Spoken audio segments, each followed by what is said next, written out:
Hi, my name is Aesock H. Puppet, and I'm going to read you one of Uncle Aesop's famous fables. This one is called The Frogs and the Ox. An ox came down to a reedy pool to drink. As he splashed heavily in the water, he crushed a young frog into the mud.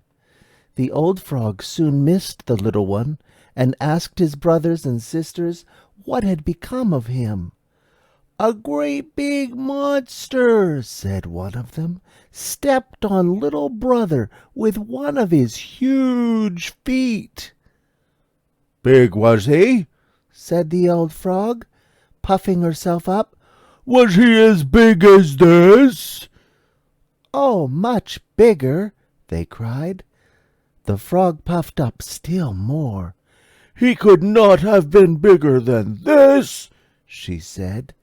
But the little frogs all declared that the monster was much, much bigger, and Old Frog kept puffing herself out more and more until, all at once, she burst.